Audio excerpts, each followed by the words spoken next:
day, Srinisa. I will be discussing today the first part of Chapter 7, which are designs.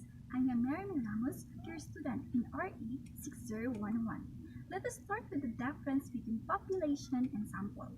Population is the totality of the objects or individuals to be studied. There are two categories of population, the finite population and infinite population. Finite population has fixed number of elements. For example, the number of workers in a factory, while infinite population has no fixed numbers of items. For example, the number of stars in the sky. Sample is part of the population that represents its characteristics. We measure the sample using statistics in order to draw inferences about the population and its parameters. Parameter is the variable of interest. There are two purposes of sampling. First, to provide an estimate of the population parameter, making a generalization of the population of interest, and second, to test the hypothesis. There are two principles of sampling. First, principle of statistical regularity. The sample units must be selected at random. If the sample is not representative of the population, biases might occur in the study. Second, the principle of large numbers. The sample size must be large enough to give enough information. It is because the larger the sample size, the more accurate the results. Sampling design processes. The first process or step is define the population. Population must be defined in terms of elements, sampling units or subgroups, extent, and time. For example, the population might be all the recovered COVID-19 patients in Cebu City. The second process is specify sampling frame. Sampling frame is a list containing all sampling units for the elements of the population. For example, the total number of all recovered COVID-19 patients in Cebu City. The third process is specify sampling units. A sampling unit is a basic unit that contains a single or group of elements of the population to be sampled. For example, recovered COVID-19 patients in Mambaling, Cebu City. The fourth process is specify sampling method or technique. The choice of the sampling method is influenced by the research objectives, financial resources, time constraints, and the nature of the problem to be investigated. The fifth process is determine sampling size.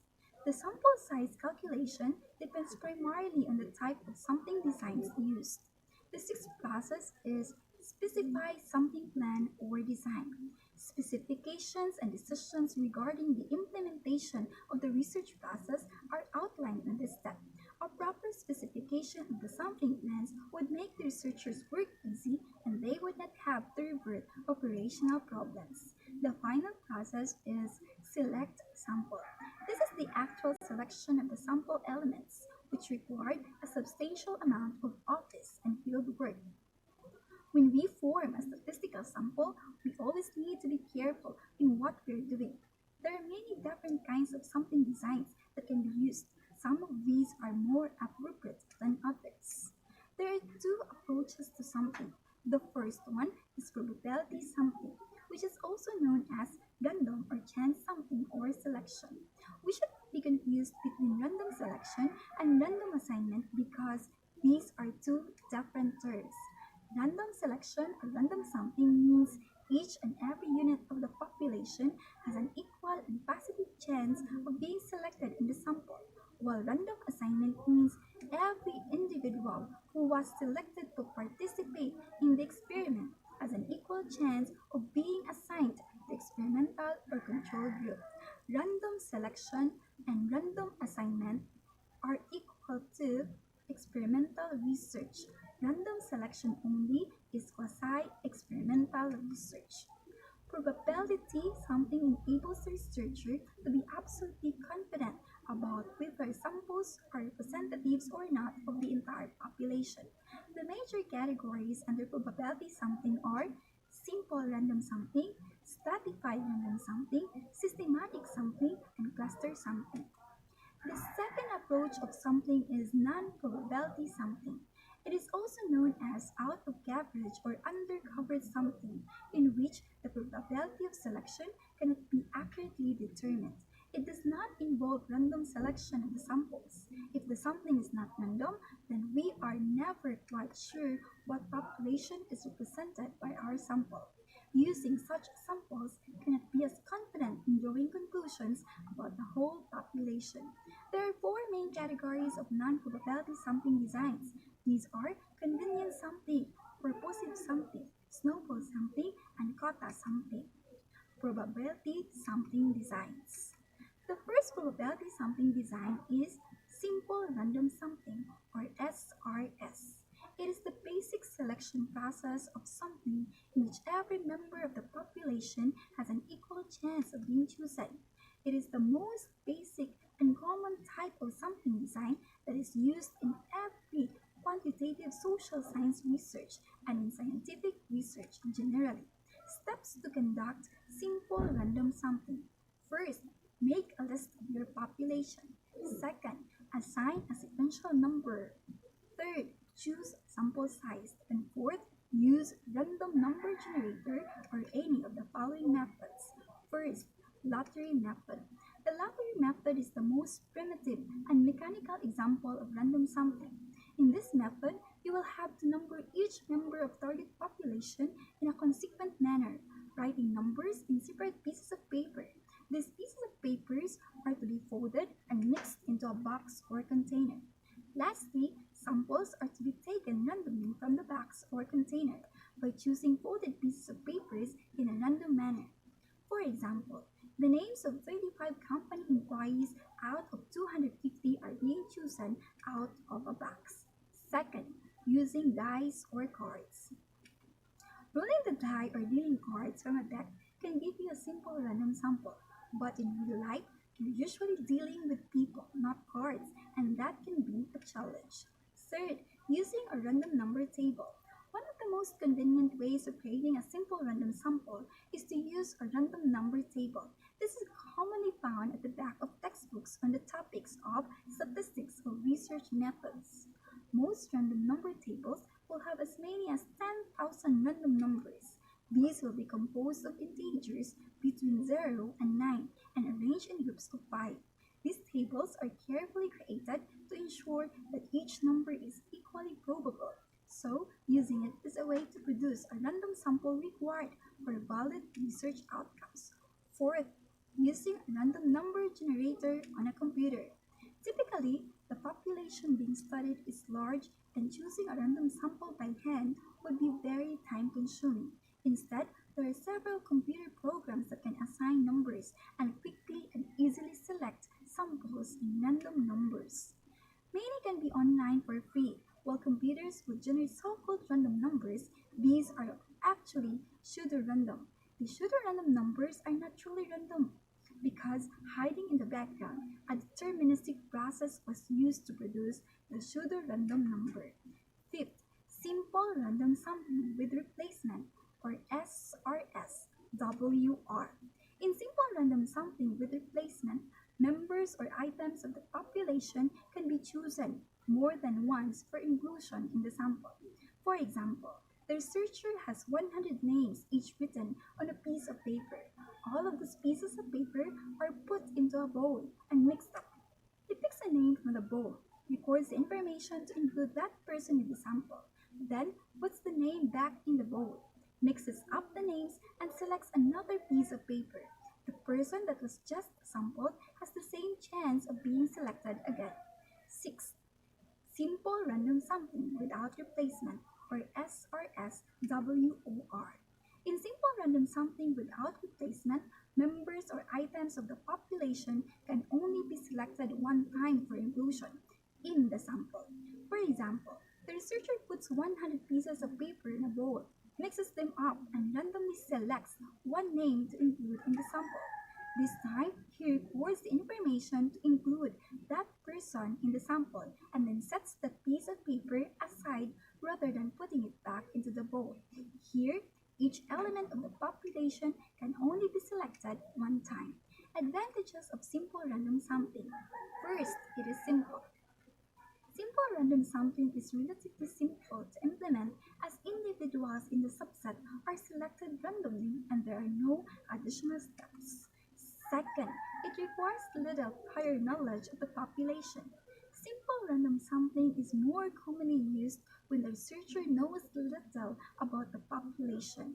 If the researcher knows more the target population, it would be better to use a different sampling design, like stratified random sampling, which helps to account for the differences within the population, such as age, race, or gender.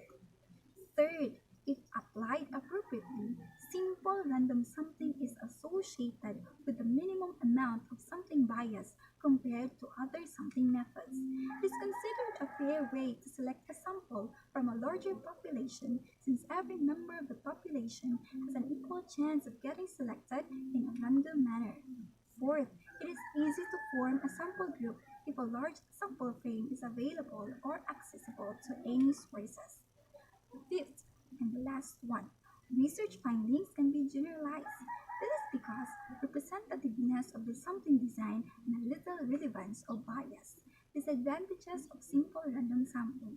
First, it is costly and time consuming for large studies because it requires a list of all potential respondents or sampling frame to be available beforehand.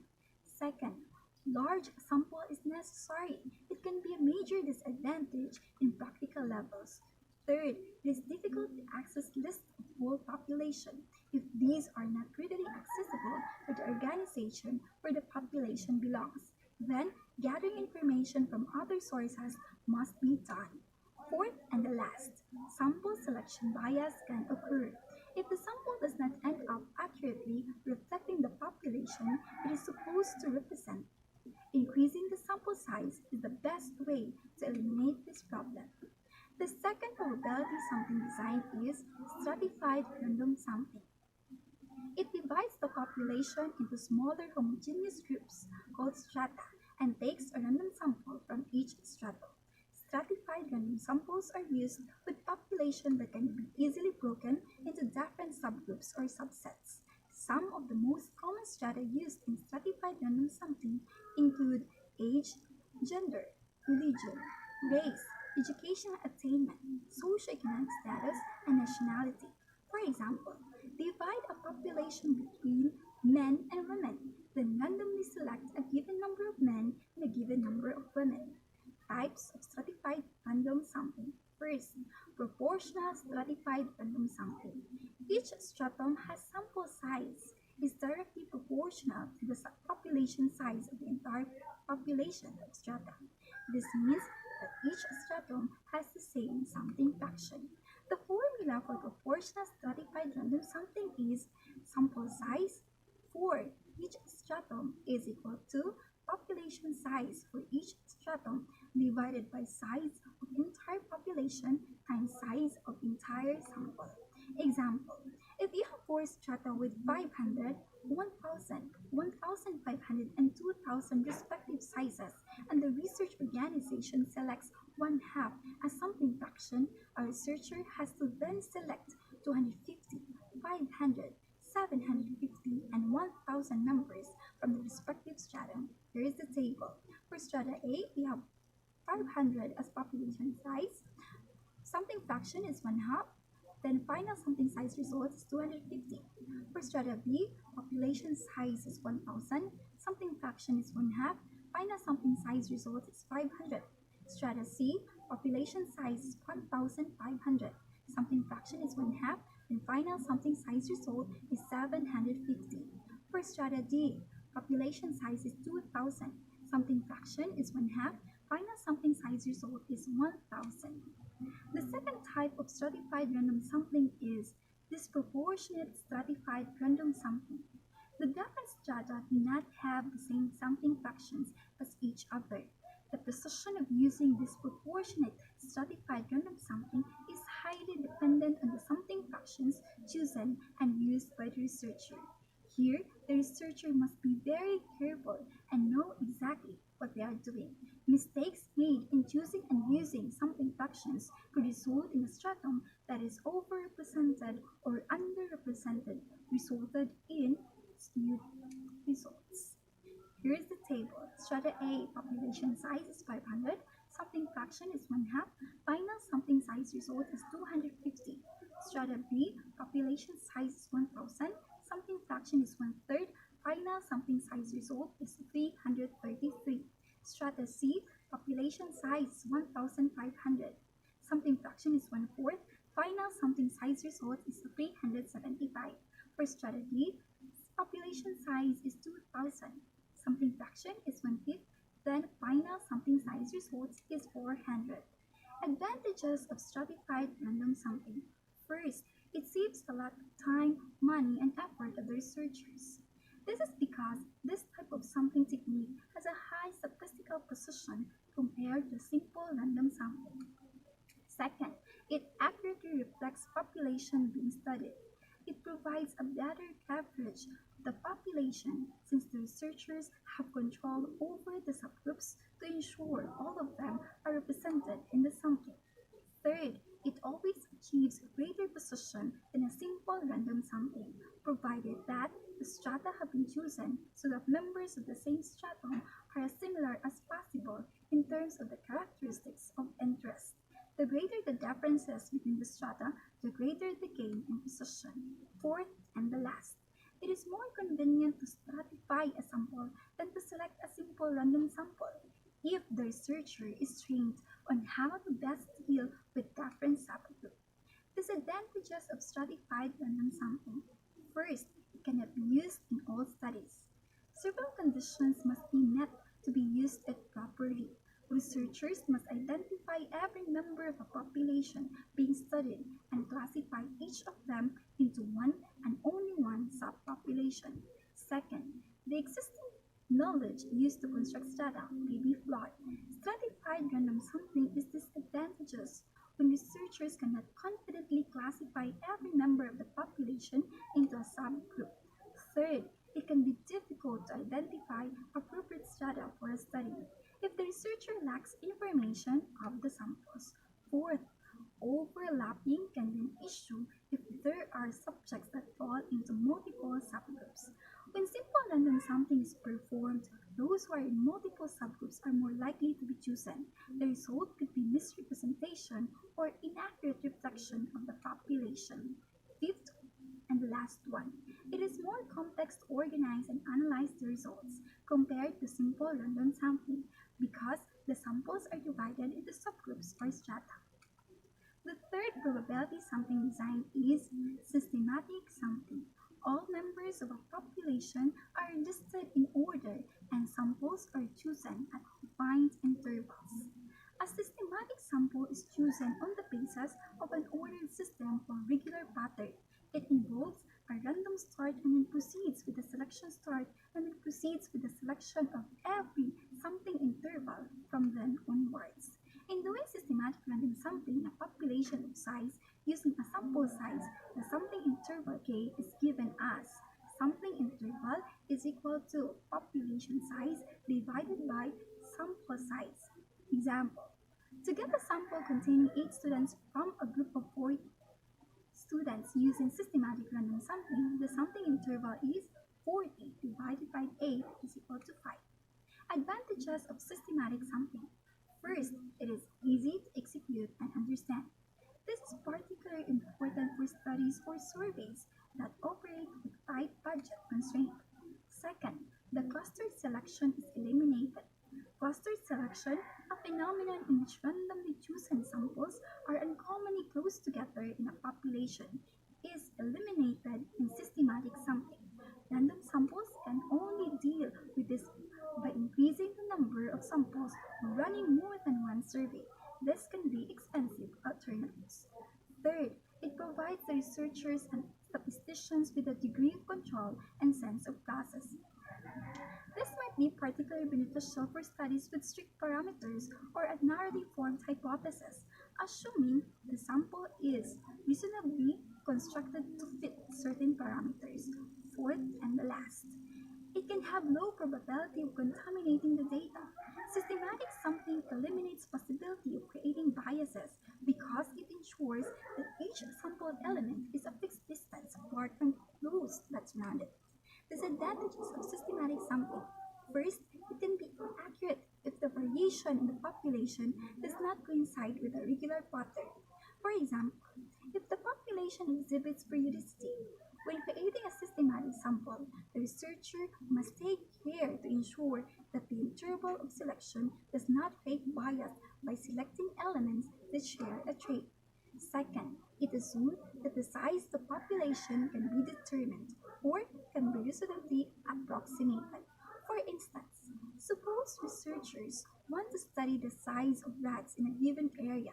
If they do not have any idea how many rats there are, they cannot systematically select a starting point or interval size. Third and last, there is a greater risk of data manipulation because researchers might be able to construct their systems to increase the likelihood of achieving a targeted outcome rather than letting the random data produce a representative answer so any resulting statistics could not be trusted. The fourth and the last probability sampling design is cluster sampling. It divides the population into groups or clusters, selecting only two or three clusters and sampling from within those. It uses heterogeneity in the population to modify the basic random sampling design. For example, the researcher identified primary sampling units or clusters in a population, just like individual trees. From each primary unit, which is a tree, he records all secondary units like branches on each tree. Primary methods of cluster sampling. One-stage cluster sampling. All elements in each selected clusters are sampled. For example, the researcher includes all the high school students from all the randomly selected clusters as sampled. Two-stage cluster sampling. It is taking a random sample of secondary units within each primary unit. For example, the researcher selects a number of students from each cluster by using simple or systematic random sampling. Stages of cluster sampling. Stage 1. Randomly select states. Stage 2. Randomly select cities, towns, and countries within those states. Stage 3. Randomly select schools within those cities and towns. Stage 4. Randomly select students within each school. If your samples are students by choosing school. Advantages of cluster sampling. First, it can be easily implemented in practical situations since cluster sampling facilitates information from various areas and groups. Second, it requires less work, time, and cost. It is highly economical sampling designed to observe clusters instead of randomly doing it throughout a particular region by allocating a limited number of resources to those selected clusters. Third, it reduces variability because it is a more accurate reflection of the group as a whole if ever the clusters have been put together appropriately. Fourth, it has the least representative of the population than other probability sampling designs because similar characteristics within a cluster sample are necessary. Fifth and last, it is more feasible than other sampling methods. The division of the entire population into homogeneous groups increases the feasibility of the sampling. Disadvantages of cluster sampling. First, it is prone to create biased data.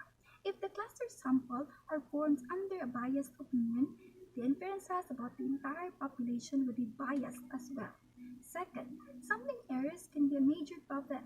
This is brought by the limited clusters included in the sample, leaving off a significant proportion of the population in sample. Third, many clusters are placed based on self-identifying information. This means that individuals can influence the quality of the data by misrepresenting themselves in some way. Fourth and the last, the findings from cluster sampling only apply to those population groups. The issue that comes up with cluster sampling is the fact that the populations they contain are only representative of that specific group. The finding would only be accurate to the specific population. Non-probability sampling design. There are four main categories. These are convenience sampling, purposive sampling, snowball sampling, and quota sampling. The first non-probability sampling design is convenience sampling. It is also known as accidental or rub or opportunity or authoritative or expert sampling. A sample population is selected because it is readily available and convenient. It is close to hand to the researcher. Example, if an employer conduct a survey at a shopping center early in the morning on a given day, the people that he could interview would be limited to those given there at that given time, which would not represent the views of other members of society in such an area. The researcher is not certain to what population the participants in the study represent. Advantages of convenient sampling. First, data collection is easy and accessible. Most convenient sampling considers the population at hand. Samples are readily available to researchers. They do not have to move around too much for data collection. Second, it is an affordable way to gather data. It allows the researchers to gather data with less or no investment.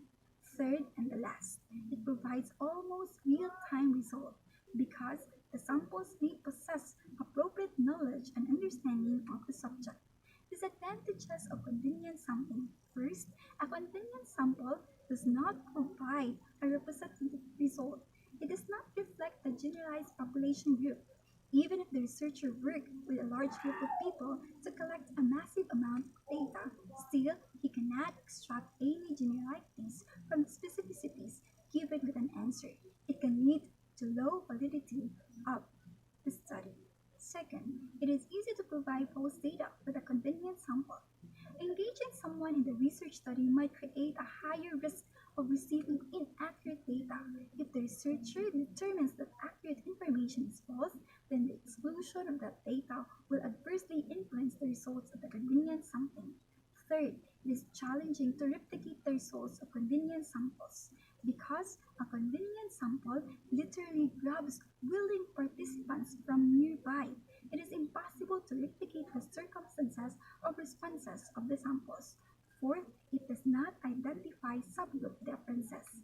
Researchers can structure a convenient sampling effort to identify subgroups within their targeted population area. What their data cannot pick out are the differences that exist between the multiple subgroups. This insufficient power can lead to false estimations or generalization about particular subgroup. Fifth, researcher bias can enter into the sampling technique. Bias begins to enter into the data because only certain types of individuals receive an opportunity to become an agreeable participant instead of approaching the situation randomly. Sixth, sampling bias is widespread. Bias is the most significant criticism of convenient sampling. The results drawn from the sample will not match theoretical results of the entire population. Seventh and the last, it has a significant problem with dependence. Dependence in convenience sampling means that the sample items have connections to each other in some way. This issue creates interference problems with statistical analysis. The second non-probability sampling design is purposive sampling. It is also known as selective or subjective or judgmental sampling. The selection of samples is based on the characteristics which are present within a specific population group in the overall study. The sample is selected with definite purpose in view, and the choice of the sampling units is based entirely on the discretion, knowledge, and judgment of the researcher. Example: if they are looking to examine the shopping habits of men aged between 20 and 40, they would only approach men, then ask their age. The researcher only approaches people who meet certain criteria and then checks whether they meet other criteria. Advantages of purposive sampling. First, it saves time and money while collecting data. It offers a process that is adaptive as circumstances change, even if it occurs in an anticipated way. Second, the researcher can target niche demographics to obtain specific data points.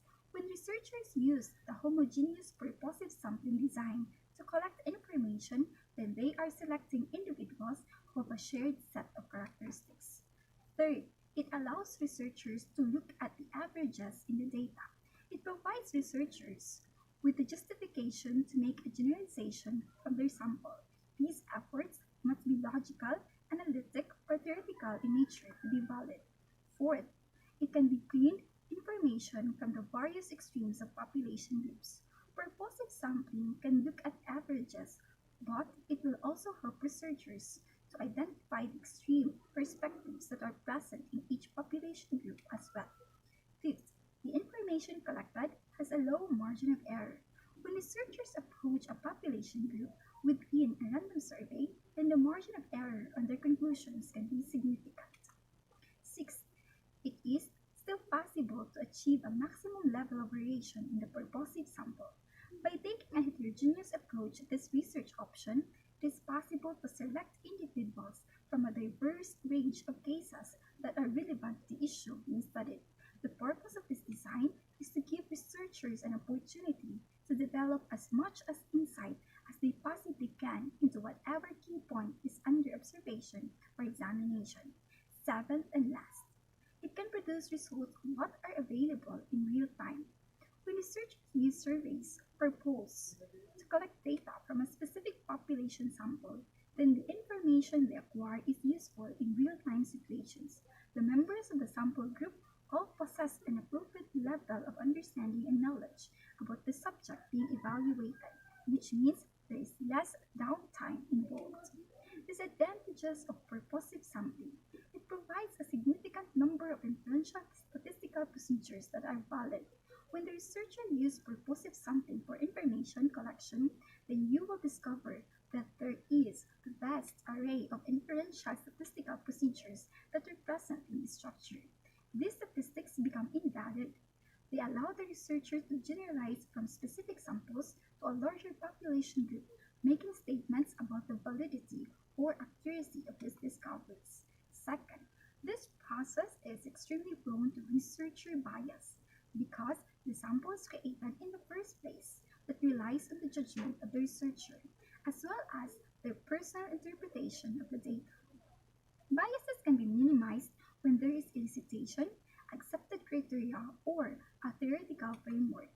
Third, it can be an effective method when applied to large population groups. Also, total population sampling is one of the purposive methods that researchers can use when collecting data. This process is at its most effective when there is a limited number of individuals or units who possess the specific traits that are being studied. Fourth, it may be challenging to defend the representative nature of a sample. Researchers must provide evidence that the judgment used in selecting various units or individuals. Fifth and last, there is no way to evaluate the reliability of the expert or authority in purposive sampling. That means it can be virtually impossible to determine if there is a sampling error that is present in the information presented by the researchers. Even the most experienced researchers are presenting the information, there is still room to question their interpretation of the results. That is why there are times when purposive sampling is the weakest option to choose. The third non-probability sampling design is snowball sampling. It is also known as chain referral sampling.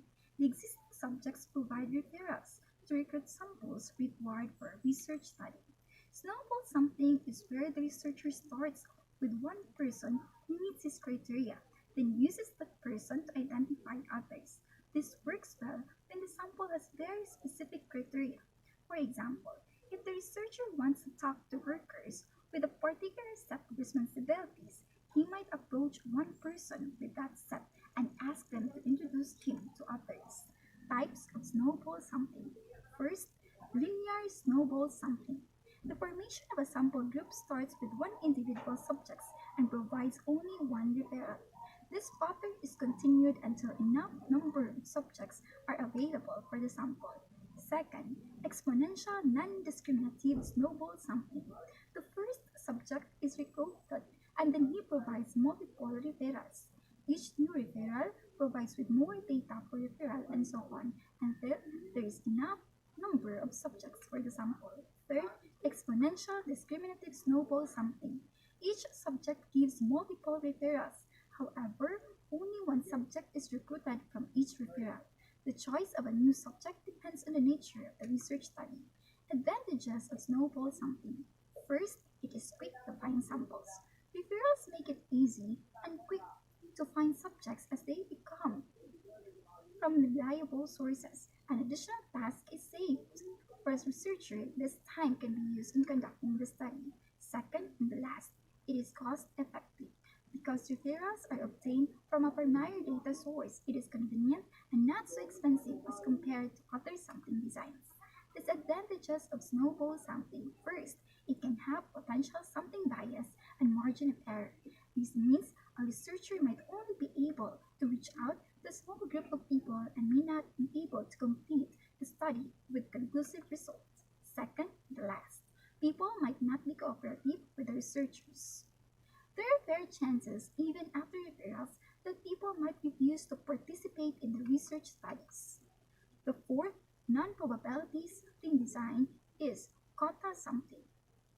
The population is first segmented into mutually exclusive subgroups, just as in stratified sampling. Then judgment is used to select the subjects or unit from each segment based on a specified proportion. This random element is its greatest weakness, as some researchers approach those target sample look so helpful and willing to cooperate in their study. Types of quota sampling. First, controlled quota sampling. It imposes restrictions on the researcher's choice of samples. It involves introduction of certain restrictions in order to limit researchers' choice of samples. Second, uncontrolled quota sampling. It does not impose any restrictions on the researcher's choice of samples. The researcher is free to choose sample group numbers according to his will. Example: a researcher wants to survey individuals about what smartphone brand they prefer to use. He considers a sample size of 500 respondents. Here's how the researcher can divide the population by quotas. Gender: 250 males and 250 females. Age: 100 respondents each between the ages of 16 to 20, 21 to 30, 31 to 40, 41 to 50, and 51 above. Employment status: 350 employed and 150 unemployed people. Advantages of quota sampling. First, it saves time and money. The primary data collection can be done in a short period of time, and the budget required for executing the sampling design is minimalistic. Second, research process is convenient to the researchers. By using quota sampling and appropriate research questions, interpreting information and responses to survey is a much convenient process for a researcher. Third and last, there is an accurate representation of the population of interest. There is no room for overrepresentation, as this sampling technique helps researchers to study the population using specific quotas. Disadvantages of quota sampling. First, generalization of research findings is risky. Just like with other non-probability sampling designs, quota sampling is not possible to calculate the sampling error. Second, there is a great potential for researcher bias and sample bias. If the researcher is incompetent or lack of experience, the quality of research work may suffer. Third and the last, other important quota-defining characteristics may be disproportionately represented in the final sample group because samples are not randomly selected by the researcher. Each sampling design has specific use. The chosen sampling design depends on the situation and priorities of the researcher. Sometimes, non-probability sampling methods will be chosen. For example, convenience sampling, where the sample is simply those easily reached and observed. Unlike systematic, stratified, or cluster sampling, these types of sampling cannot be easily described by a function. After being acquainted with the different sampling designs such as simple random sampling, stratified random sampling, systematic sampling, cluster sampling, convenience sampling, purposive sampling, snowball sampling, and quota sampling, it is important to determine the sample size. Sample size. It is a small percentage of a population that is used for statistical analysis. A small sample is more likely to have extreme scores that are not balanced by more moderate scores. So, with a small sample, there is greater potential for sampling error, and so conclusions must be tentatively generalized to the target population.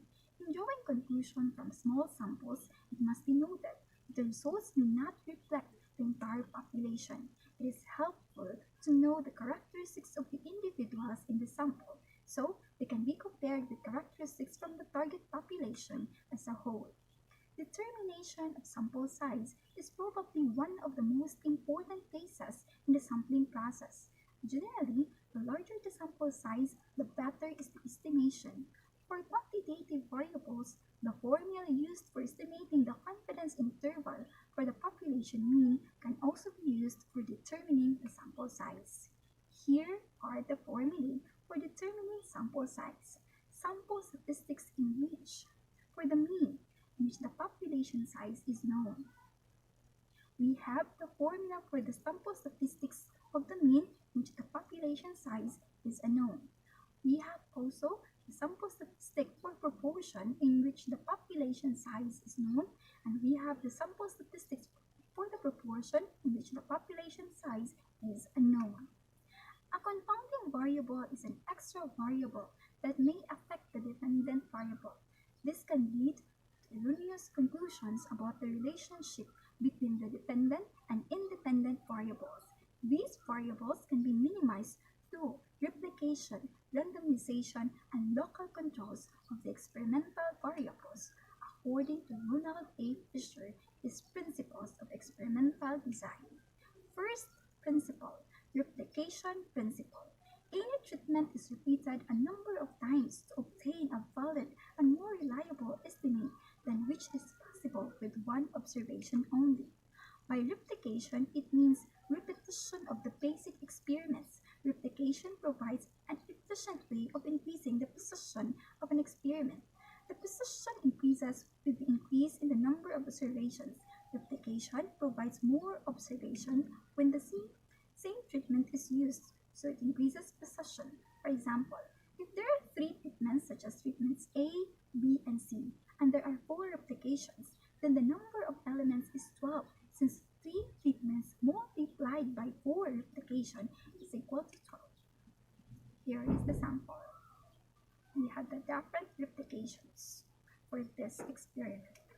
Second principle is the randomization principle. It involves the allocation of treatment experimental units at random to avoid any bias in the experiment resulting from the influence of some extraneous unknown factor that may affect the experiment. The random assignment of experimental units to treatments results in the following outcomes. First, it eliminates systematic bias. Second, it is needed to obtain a representative sample from the population. Third, it helps in distributing the unknown variation due to confounded variables throughout the experiment and breaks the confounding effects. For example, if the researcher needs to compare the grain yield of 2 varieties of wheat, then each variety is randomly assigned to either experimental or control group. Here is another example. We have the sample size for patients in which they are randomly assigned for the treatment group and the control group. It has been observed that all extraneous source of variation is not removed through randomization and replication, so there is a need for refinement in the experimental design. In other words, we need to choose a design in such a way that all extraneous source of variation is brought under control. For this purpose, the researcher may use local control as the third principle of experimental design. It refers to the amount of balancing, blocking, and grouping of experimental units.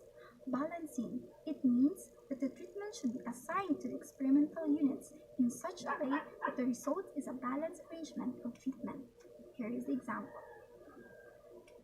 Second is the blocking. It means that the like experimental units should be collected together to form the homogeneous groups. Here is the example for block 1, block 2, and block 3. The main objective or purpose of local control is to increase the efficiency of experimental design by decreasing the experimental error. Here are my references.